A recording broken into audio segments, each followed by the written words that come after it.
जय श्री राम, जय श्री कृष्णा। आओ चले धर्म की ओर में आप सभी का स्वागत है। आज द्वितीय बार आने का अवसर मिला है। विषय चंद्र ग्रहण को लेके है कि चंद्र ग्रहण पर जैसे हमने आपको बताया कि सत्यनारायण भगवान की पूजा किस प्रकार करें। दूसरा विषय यह है कि चंद्र ग्रहण पर शरद ऋतु आरंभ होने जा रही है और जो मुख्य रूप से गर्भवती महिलाएं हैं उनको किन नियमों का पालन करना चाहिए, और साथ में शरद ऋतु में जो अमृत बेला में खीर का भोग बनता है वह किस वक्त बनाया जाता है, क्या गुणकारी होता है, किन गुणों से युक्त होता है, और यह ग्रहण भारत के अलावा कहां कहां पर कौन कौन से देश में सक्रिय रहेगा, ये सब जानकारी आज इस वीडियो के माध्यम से हम प्राप्त करेंगे। उससे पहले आइए भगवान के चरणों में नमन करते हुए आगे बढ़ते हैं। ओम गणाधीपं नमस्कृत्य पितामहं विष्णुरुद्रं श्रियं देवीं वन्दे भक्त्या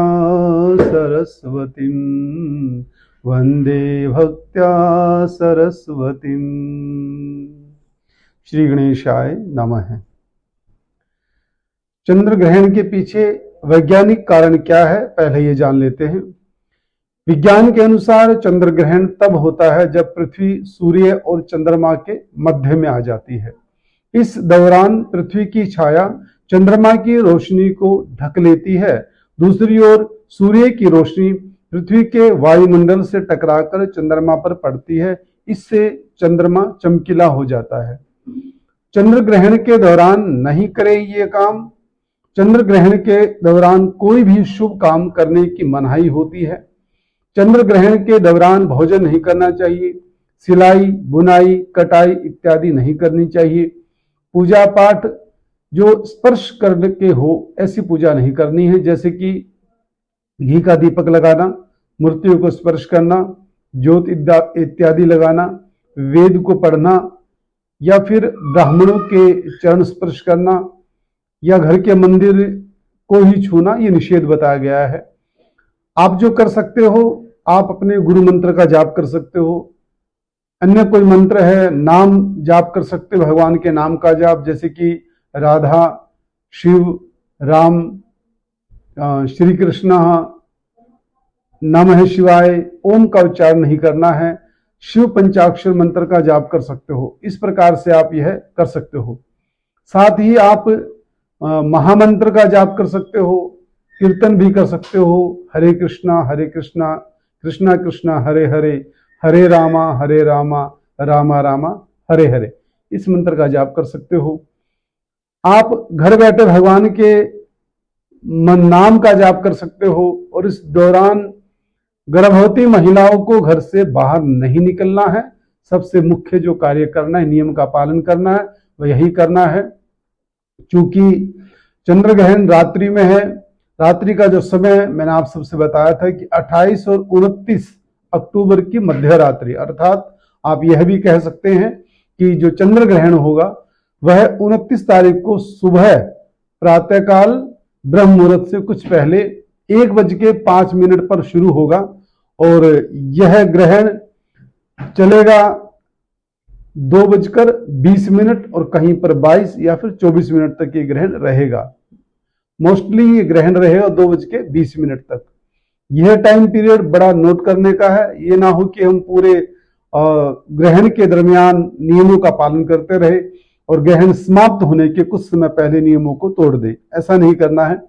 वो ध्यान से इसका पालन करना। लगभग 1.25 घंटे का की यह अवधि रहेगी। यह ग्रहण भारत में दिखाई देगा और इसका सूतक काल भी यहाँ मान्य होगा।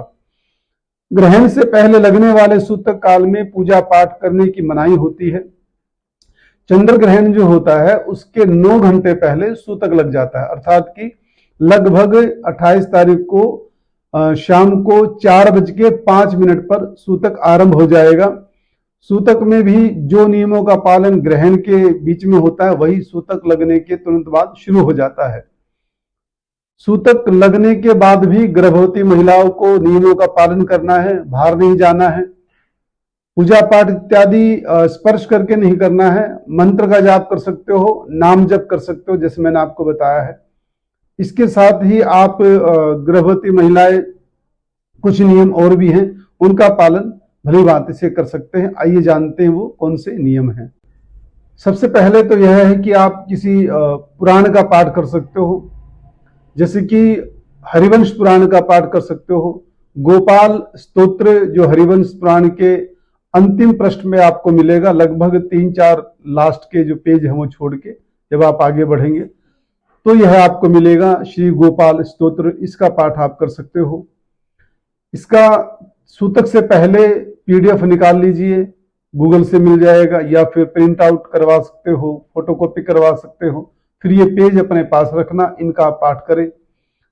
आप इसके अलावा विष्णु सहस्त्र नाम का पाठ कर सकते हो, उसका भी पीडीएफ निकलवा लीजिए या फिर फोटोकॉपी करवा लेना। एक इसके साथ में आप महामंत्र का जाप कर सकते हो, पाठ कर सकते हो। साथ में राम नाम का जाप कर सकते हो, राधा नाम का जाप कर सकते हो, राधा संकीर्तन कर सकते हैं। ये सब गर्भवती महिलाओं को करना चाहिए। एक और विशेष उपाय यह है कि सप्त धान्य, 7 प्रकार के अनाज में से कोई भी एक अनाज आप लेकर उसमें सेंधा नमक रख के उसको हाथ से स्पर्श करके और 1.25 घंटा उसको रख सकते हैं तो बहुत बढ़िया रहेगा। संतान के लिए, आपके स्वास्थ्य के लिए, आने वाले वंश वृद्धि के लिए शुभ रहता है। ये उसको स्पर्श करके रखना है। बहुत सी महिलाएं, जैसे कि बुजुर्गों ने बताया है कि सेंधा नमक को अपने हाथ में रखना है, मुट्ठी में बंद करके रखना है, या फिर उसको ऐसे स्पर्श करके रख सकते हो, अपने समीप रख सकते हो।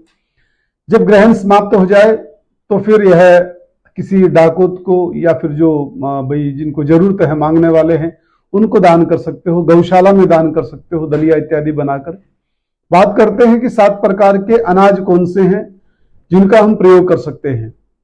पहला, गेहूं, चावल, जौ, चना, उड़द, मूंग और कांगुनी के अभाव में आप ज्वार का प्रयोग कर सकते हो। यह 7 प्रकार के अनाज है जिनका आप इस्तेमाल करके ग्रहण में भी पुण्य प्राप्त कर सकते हैं और संतान की आयु लंबी करने के लिए भगवान से प्रार्थना कर सकते हैं। यह गर्भवती महिलाओं के लिए है। फिर भी आपको लगता है कि कुछ समझ नहीं आया है या अन्य कोई जानकारी आप जानना चाहते हैं तो कमेंट बॉक्स में आप कमेंट डालिए, अपना संदेश मुझ तक भेजिए। आपके हर संदेश का जवाब दिया जाएगा, कितने ही मैसेज क्यों ना आ जाए, आपके हर मैसेज का जवाब दिया जाएगा। ये मेरा कर्तव्य है, मेरा धर्म है कि मैं आपकी हर बात का जवाब आपको दूं।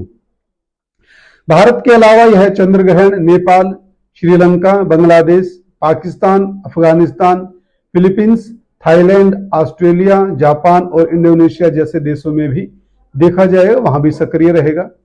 इस साल का पहला चंद्र ग्रहण वैशाख पूर्णिमा के दिन 5 मई 2023 को लगा था, लेकिन यह भारत में दिखाई नहीं दिया था, इसलिए भारत में इसका कोई भी असर नहीं हुआ था। ऐसा योग कई वर्षों में एक बार होता है जब सूर्य ग्रहण और चंद्र ग्रहण एक ही महीने में लगना हो। अक्टूबर 2023 में ऐसी ही अद्भुत संयोग है।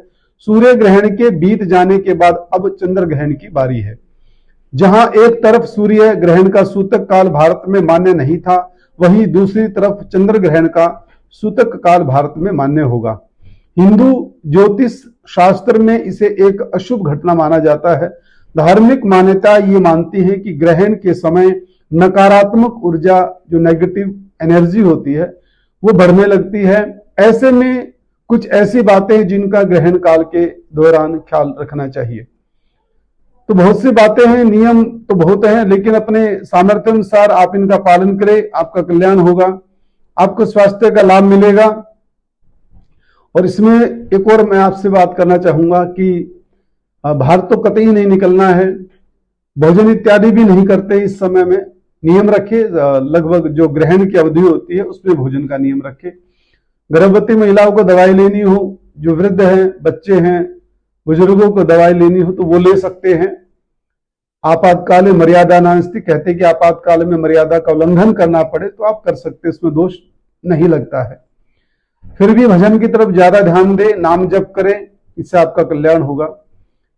एक हमारे प्रिय भक्त ने एक बात पूछी है कि गुरुजी, आपने जो पहली वीडियो में डाला था कि भगवान का जो शरद पूर्णिमा पर प्रसाद बनता है, खीर का प्रसाद बनता है, उसकी आपने सावधानियां बता दी, लेकिन यह हम नहीं समझ पाए कि वो खीर का प्रसाद किस वक्त हम बनाए। बहुत अच्छी बात उन्होंने पूछी। देखिए, ऐसे जो भक्त होते हैं उनके मन में इस प्रकार से जो प्रेरणा आती है उनको भगवान के जरिए मिलती, ऐसा हमारा मानना है। और सभी के कल्याण के लिए उन्होंने ये प्रश्न किया है। प्रश्न का जवाब यह है, जो खीर का प्रसाद बनेगा उसके लिए जो दूध एकत्रित करना है वो सूतक काल से पहले, अर्थात कि 28 तारीख को 4 बजे से पहले दूध इकट्ठा कर लेना है और उसमें कुशा का तृण डालना है। कुशा अर्थात कि डाब, कुशा जैसे घास होती है, ऐसी लंबी लंबी पैनी पैनी सी एक घास होती है, वह आपको लेके आनी है। उसको कुशा ही कहा जाता है, डाब कहा जाता है, दुर्वा तो घास को कहते हैं। एक बहन ने यह भी प्रश्न किया था कि कुशा किसे कहते हैं। बहुत अच्छा लगा, ऐसी बातें आप पूछते हो तो सबका कल्याण इसमें निहित होता है। तो कुशा लेके आनी आपको बाहरी एरिया में मिल जाती है, जंगल खेत खलियान में आसानी से प्राप्त हो जाती है। किसी बुजुर्ग से आप राय लेंगे तो आपको बता देंगे यह कुशा होती है। कुशा का जो अग्रभाग होता है, कुशा तृण इसको बोलते हैं, जो कुशा का अग्रभाग होता है। जैसे कि पूजा में दुर्वांकुरान, दुर्वा का अंकुर काम आता है, ऊपर का भाग जो पैना भाग होता है, ऐसी कुशा का ऊपर का भाग लेना है। वो 3, 5, 7, 9, 11 की संख्या में 3 डाल सकते हो, 5 ज्यादा हो तो 5, उससे ज्यादा हो तो 7, 9, 11 डाल सकते हो टुकड़े उसके। तो यह आपको 4 बजे से पहले दूध में डाल देना है, इससे दूध खराब नहीं होगा। दूध है, दही है और शहद है, आटा है, कहीं भी आप जल इत्यादि में इसको डाल के रखिए, इससे ये चीजें शुद्ध बनी रहेंगी, इसके अंदर अशुद्धता नहीं आएगी। और फिर जब ग्रहण समाप्त हो जाएगा लगभग 2:20 के आसपास, रात्रि को 29 तारीख को सुबह कह सकते हो, या फिर 28 को रात को मध्य रात्रि के बाद, उसके बाद इसका खीर का प्रसाद तैयार होगा। अर्थात कि ग्रहण के बाद खीर का प्रसाद तैयार करना है, बर्तन इत्यादि मांज के धो धा के अच्छे से, और फिर उसका जो चूल्हा है उसकी पूजा करनी है, उस पर तिलक लगा देना है, गंगा जल का छींटा लगाना है और चारों तरफ छींटा लगा के, और जो दुर्वा है वो रसोई में भी अपने डाल देना जिससे शुद्धता बनी रहे। रात्रि का समय 2 से लेके और 5 बजे तक का आपके पास समय होगा, इसमें खीर बनानी भी है और अमृत बेला में इसको रखना भी है, चंद्रमा की रोशनी में भी इसको रखना है। तो ये कह सकते हो कि इस बार हमें शरद पूर्णिमा पे खीर बनाने के लिए समय कम मिलेगा और काम सारे करने हैं। हाँ, भाव की कमी कहीं नहीं आनी चाहिए। समय की कमी हो जाए कोई बात नहीं, 5 के 6 बज जाए, 7 बज जाएंगे, लेकिन भाव संपूर्ण होने चाहिए। और सबसे महत्वपूर्ण, धार्मिक सनातन संस्कृति में हमारे ग्रंथों में भाव का महत्व ज्यादा बताया गया, तो आपके भाव में किसी प्रकार की भी कमी नहीं आनी चाहिए। इस प्रकार से आपको प्रसाद तैयार करना है। और जब खीर बन जाए, थोड़ी ठंडी हो जाए, तो तुलसी का भोग लगाना, लेकिन थोड़ी सी गणेश जी के पहले निकाल देना। गणेश जी पे तुलसी का भोग नहीं लगता है। गणेश जी का प्रसाद निकाल के बाकी सभी में तुलसी के पत्ते डाल देने हैं।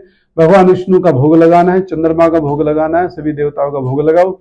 पितरों से प्रार्थना करनी है कि आप भी इसको ग्रहण करें और आप इसको पाकर तृप्त हो जाए। जब भोग लग जाए और अगले दिन से कार्तिक की कथा भी आरंभ हो जाएगी, तो जहां भी आप मंदिर में जाओगे वहां भी प्रसाद मिलेगा। किसी वजह से घर पे नहीं बना सकते हो तो वहां से प्रसाद लेके आना, सभी को बांटकर वितरण करके आपको वो प्रसाद ग्रहण करना है। तो ये सब बातें थी गर्भवती महिलाओं के लिए।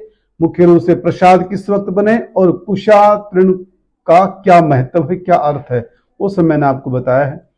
फिर भी कुछ रह जाता है तो आप मुझे कमेंट बॉक्स के माध्यम से बता सकते हैं, अवगत करवा सकते हैं, तो उसका मैं जवाब देने का प्रयास अवश्य करूंगा। तो ये सब बातें मैंने आपको बताई है।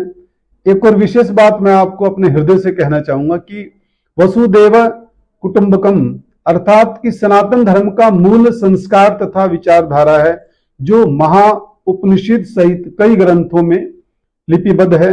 इसका अर्थ है कि धरती ही परिवार है। वसुधा एवं कुटुंबकम, यह वाक्य भारतीय संसद के प्रवेश कक्ष में भी अंकित किया गया है। तो सारी धरती हमारा परिवार है। अयम निज है परोवेति गणना लघु चेतसाम, उदारची तानाम तु वसुदेव कुटुंबकम। महोपनिषद में यह लिखा हुआ अध्याय 6 और मंत्र 71 है। अर्थ, यह मेरा अपना है और यह नहीं है, इस तरह की गणना छोटे चित्त वाले लोग करते, जिनकी सोच छोटी होती, वह यह बात करते कि यह मेरा है, यह मेरा नहीं, यह तेरा है। तेरा मेरे की जो भावना होती है छोटी सोच वाले लोगों के मस्तक में होती है। उदार हृदय वाले लोगों के लिए तो संपूर्ण धरती परिवार है। जब संपूर्ण धरती ही हमारा परिवार है, तो जो आप लोग मुझसे जुड़े हो किसी न किसी बहाने से, भगवान की कृपा से, ये राम की कृपा है कि आप और हम सब एक परिवार में हैं। जितने भी सब सब्सक्राइबर इस चैनल से जुड़े हुए हैं, सभी का हार्दिक धन्यवाद करता हूं। सभी को स्नेह युक्त प्रेम करता हूं और सभी को राम राम करता हूं। बार बार आप सबके स्नेह का मैं पात्र आपने समझा, इसके लिए मैं सौभाग्यशाली हूं। और किसी प्रकार की कोई भी बात हो, ये नहीं सोचना है कि हमारी बात का जवाब मिलेगा कि नहीं मिलेगा। देखो भैया, ऐसा नहीं है, हमारी भावना ऐसी बिल्कुल भी नहीं है। कोशिश करेंगे, समय लग सकता है, विलंबता हो सकती है मैसेज देखने में, या फिर मुझ तक बात न आए कि यह मैसेज आया है। प्रयास पूरा किया जाएगा कि आपकी हर बात का जवाब दिया जाए।